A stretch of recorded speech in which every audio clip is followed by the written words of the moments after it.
Bismillah ar-Rahman ar-Rahim. We begin in the name of the God whose mercy is profound, whose kindness is forever. Now, after having done verbs of past tense and present and future tense, Madi and Mudare, we will now proceed to do a few more variations, usages, so to say, of these verbs. One of the things that we ought to know is the passive verb, which is called fail majhool.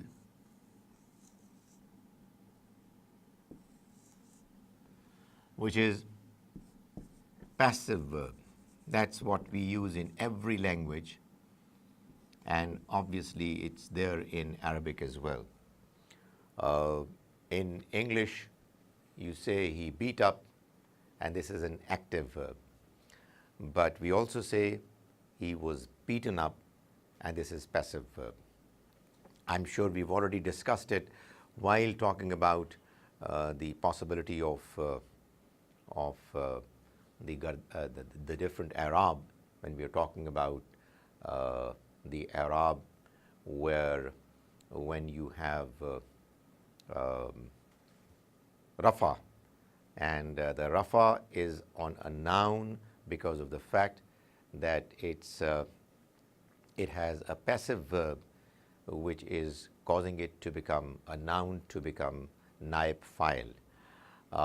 But now we will go into more detail of how passive verbs are formed in both cases, in the case of fail mazi as well as in the case of fail mudare. We already know the gardan now, so I don't need to write the different titles of the categories. I'll assume that you already know that there are 14 boxes of the gardan, the metrics. So we used to write, for example, our oft repeated verb daraba. He beat up. Now, when we are talking about the verb fail, which is past, madi, which is passive, majhool, so it's going to take a certain form.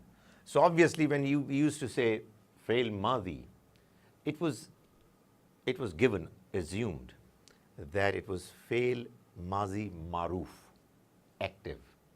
That was active, maruf. This one that we are doing is passive. So when we are doing fail madi majhool, dhureba is going to change its form to become dhureba. Daraba is going to, pardon me, change its form to become dhureba. And it is always going to be the same when it comes to past. The same form, dhureba, when you're talking about two, it is going to be dhureba, and when it's going to be jama, plural, it's going to be dhurebu. I'm sure that you already know that there is an alif added. And everything else is going to follow. Hopefully, you will do before me. Dhurebat instead of dharabat. Dhurebata instead of dharabata, and dhuribna instead of dharabna. Dhuribta instead of dharabta. When it was dharabta, it meant you beat up. When it's dhuribta, it means you were beaten up. It's dhuribata.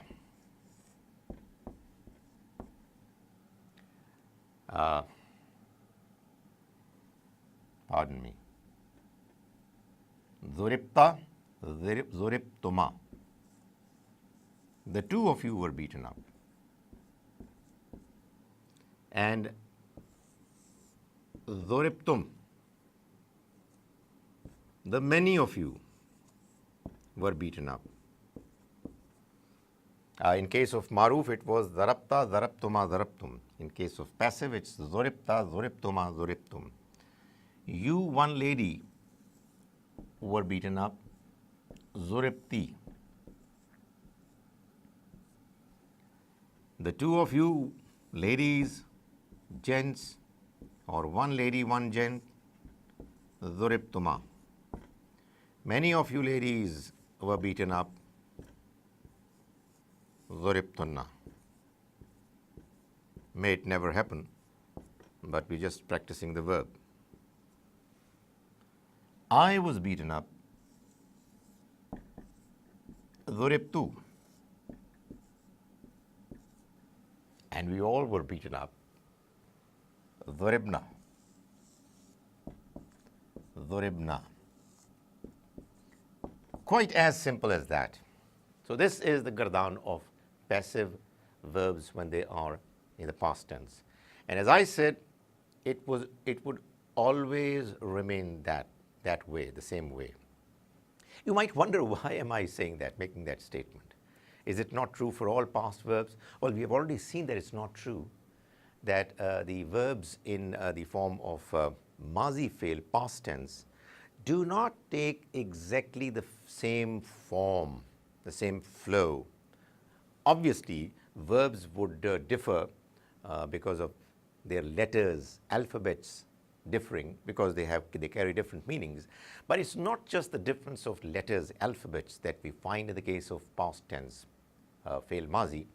We also know that sometimes a verb is like daraba. Sometimes it is like, let's say, something with a kasra in the second letter. And instead of zaraba, we therefore have to have samia, which is not like zaraba sama. And in rare cases, we may also have kathura, wherein the second letter has a dhamma, a pesh. So whether kathura, whether it's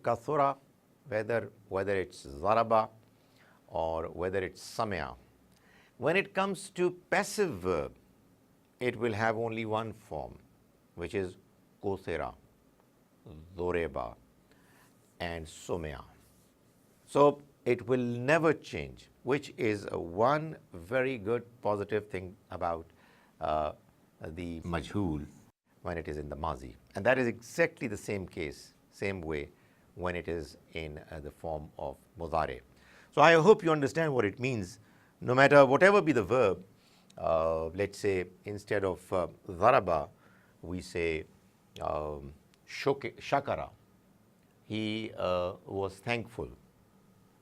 If you make it shokera, so it would become he was thanked for.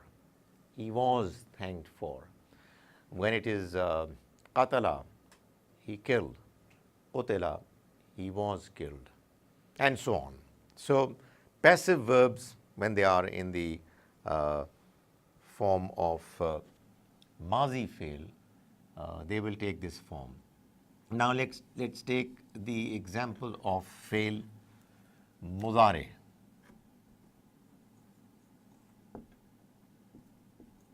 Fail mudare, which, as you've already seen, is both present and future as far as its potential possibility is concerned.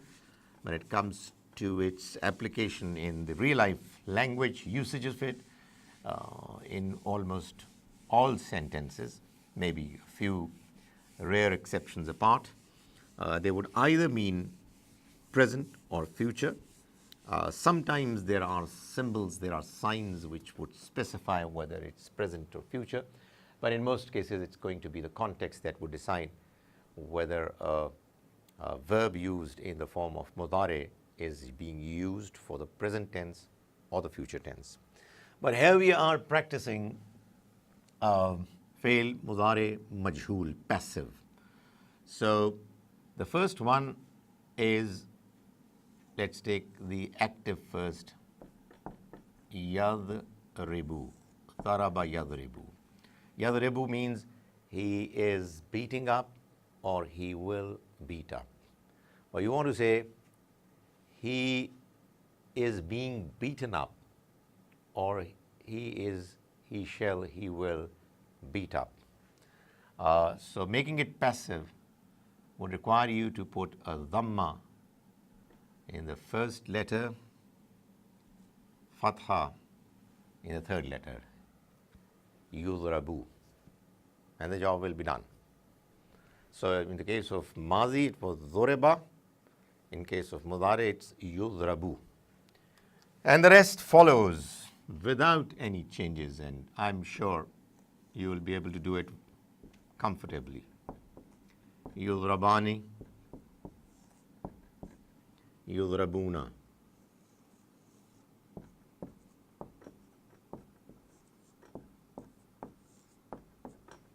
Tudrabu.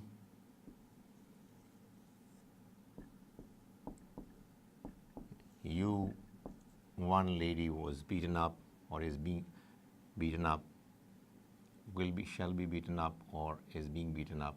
Tudrabu. Tudrabani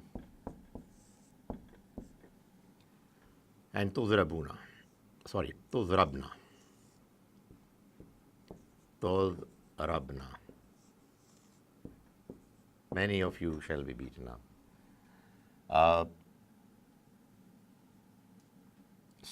Many of they shall be beaten up. Tudrabu, tudrabani, tudrabuni. This is third person. Now we are talking about second person, the one who is present. We're talking about masculine first. Tudrabu.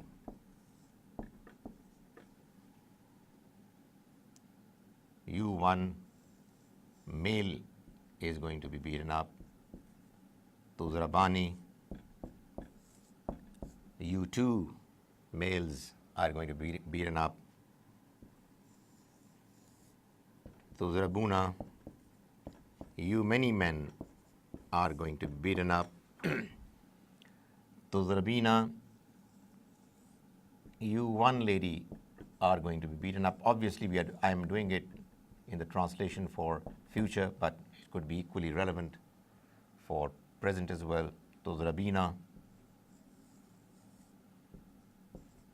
Tudrabani. You two ladies are going to be beaten up. And tudrabna.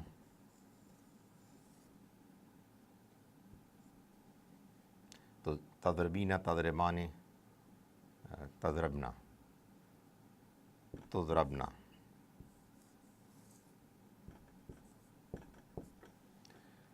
Tadribu, tadribani, yadribna. Here it should have been yudrabna.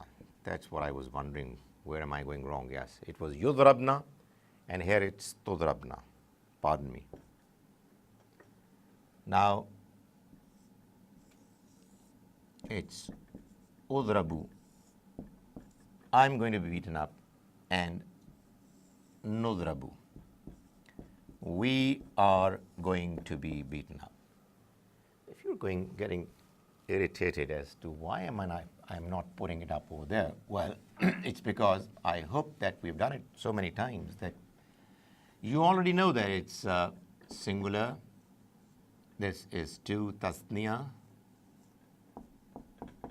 and this is jama. So, when we have this matrix kardan made up now, you know already that it's muzakkar, it's muannas, and it's a third person. This is muzakkar, muannas. This is second person, and this is first person for both genders. This is for you, fail mudari majhul. That is, the verb for the present and future tense, which is passive. Again, nothing different in any of the other verbs.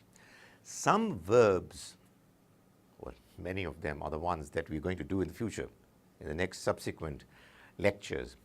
There again, you would find that even though verbs are capable of taking many different forms, but once you know the rule of making a verb passive, whether in the past or in the present future, whether in madi or mudare, you will be able to make passive verbs in any category of verbs, no matter whatever different forms they might take. That is, zaraba would be zoreba, and yadribu would be yuzrabu. So if I was to give you, this is something that you will study later, that if there is a verb in Arabic which is tadabbara, which we've not studied as yet. Tadabbara, when it's going to take the form of passive, a majhul, it's going to be tudubbira, like dhoreba. And yatadabbaru, which is going to be its muzare, will take the form of yutadabbaru. No change. It's the same pattern. The active verbs, the fail, af'al, which are maruf, will change. Tadabbara is a completely different form. But when it comes to passive, once you know the active form, the passive you will be able to make fairly easily. I just wanted to give you a flavor of what's going to follow. So we have done now what is fail majhul. There is only one other item on the table in the agenda that now we've got to do, which is what is called fail amr. Fail amr, which in English is imperative verb,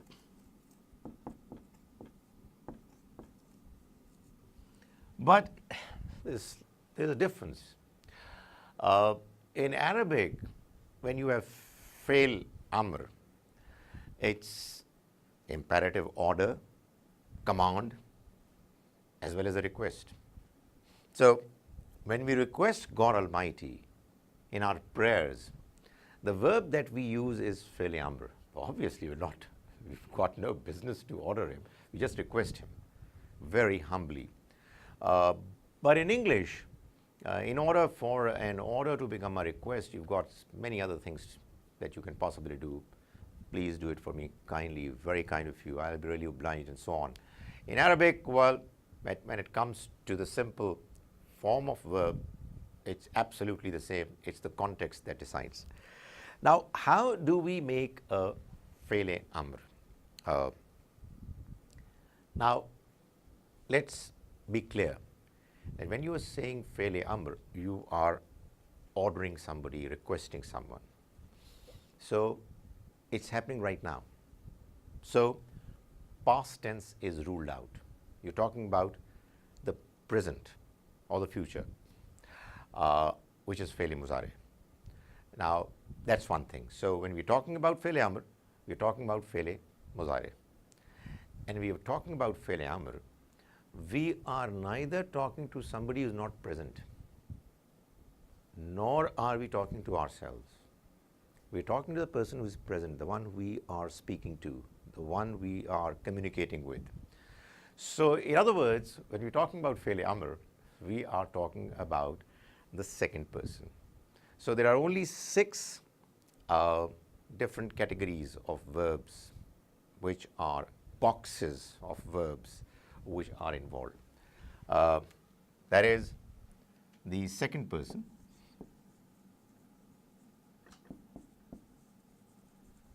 which is hadir and muzare. So let's say we are talking about our favorite verb, yadribu, yadribani.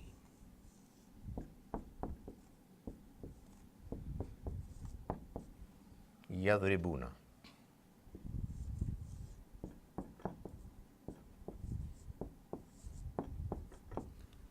Tadribu.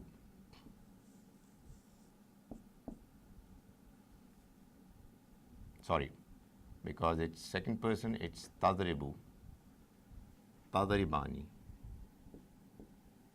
and tadribuna, and tadribina,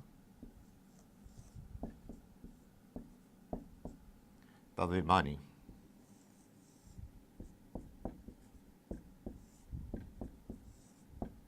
and tadribna.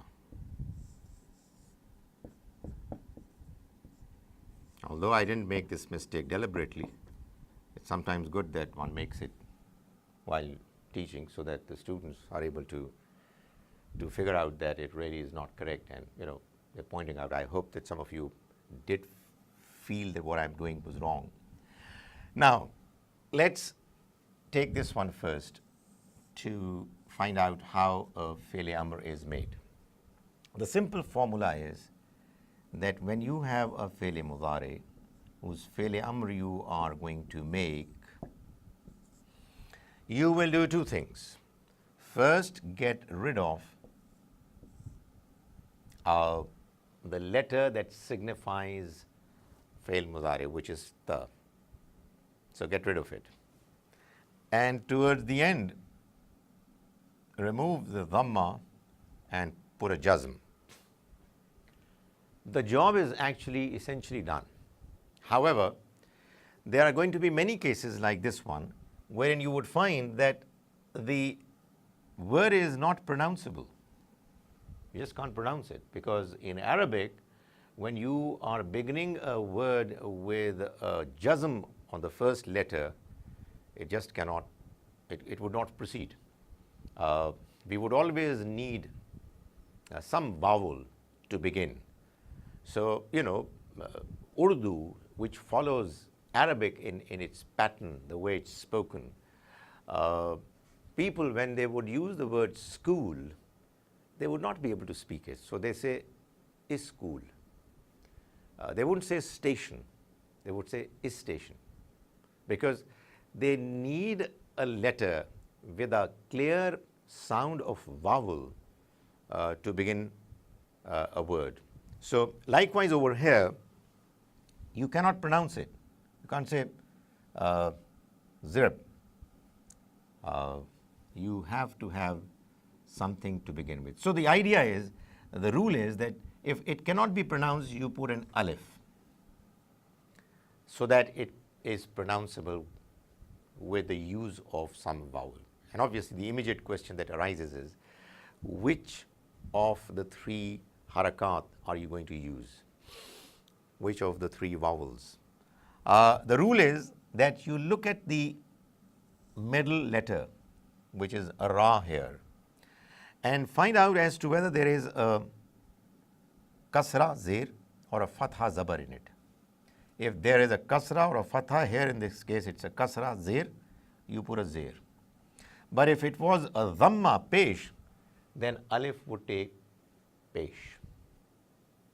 That's what the rule is. So the rule is that you bring out the verb and you remove the ta and you put a jazm towards the end. If it is pronounceable, pronounce it. If it is not pronounceable, put an alif and then see as to whether the middle letter has a zir or a zabar, a kasra or a fatha, then put a kasra over here, zir. And if it has a dhamma, pesh, then put a dhamma over there. But obviously the job is not completely done. This is here, therefore, is rib, which is a command, beat up. If you want to say izrib him, beat him up, you would say izribhu, beat him up, which is a pronoun. So izrib. Now when it comes to two, the only difference is that instead of a jazm, you will remove the noon, izriba. Likewise over here, izribu. And we'll put a customary alif, which you already know. In this case, it's going to be noon again removed, and it's going to be now idribi. That's about it. Idribi. Idriba again, removing the noon at the end. The only exception is the Jama Muannas, wherein the noon doesn't get removed. It's idribna. Idribna would mean you all ladies beat up. Probably it's not removed, because had it been removed, then it would have been confused with idrib of the singular masculine form. So that's how it is. Idrib, idriba, idribu. Beat him up. The two of you beat him up or beat them up. The many of you beat up. The one lady you beat up. The two of you beat up. And the many of you beat up. That's how it is. I said that I mentioned actually two things which need to be mentioned, and hopefully we'll do more of it later when we'll do the practice of it.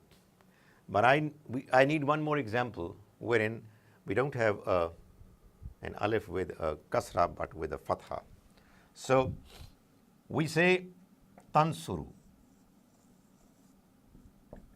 You will help him. And I want to say help, help. You do the same thing. Remove ta, put a jazm, put an alif, and see here. Is it a dhamma? Then put a dhamma over here. Remember, in the middle letter, if there is a kasra or a fatha, you will put a kasra over here. And in case of dhamma, you will put a dhamma. So unsur. The rest is the same. Unsur, unsura, unsuru, unsuri, unsura, unsurna. Just two more things. One is an exception to this rule. The exception is that there is another form of verb which again you're going to study later. But let me introduce it here for you to be mentally prepared for it, as well as to let you know that, to give you the complete set of possibilities that are there in the case of making an imperative verb, fi'l amr. There is one peculiar form of verb in Arabic which has aslama as its mazi and yuslimu as its muzari. I'm not going to talk about it in detail about it, but just to give you an idea. Yuslimu will become tuslimu. And when this form comes, which we will study later, we will remove ta and we will put a jazm. And in this case, although the second letter has a kasra, you'll put an alif and it will have a fatha on top of it, and it will say aslim instead of islim. This is an exception. This is what we are going to study later, this particular category of verb amongst many others. But just to give you an understanding that this is an exception. Just one more example, and hopefully the discussion would be almost complete. And that is another category wherein you have a verb in the mazi allama, he taught, and the muzari is yu'allimu. Again, there is something you will study later when we will talk about thalasi mazid fi. What exactly is it? You'll learn later. Yu'allimu, he is teaching or he will teach, will take the form of tu'allimu, you are teaching or you'll teach. But when you want to make a fi'l amr of it, you will remove the and have a jazm at the end, and you know what? You will be able to pronounce it. Allim. So allim means teach. you will not need the help of an alif to begin with, at the beginning, because alif was added to make the word pronounceable. If by going through the operation of fi'l amr, removing ta and putting a jazm at the end, the word itself is pronounceable, you don't need the help of alif. So it's allim, allima, allimu, allimi, allima, allimna. This was fi'l amr. Today we did fi'l mazi majhul, fi'l muzari majhul, and fi'l amr. May the Almighty enable us to understand the language of His book, so that we are able to understand His book properly, understanding it by reading the text of the Quran directly.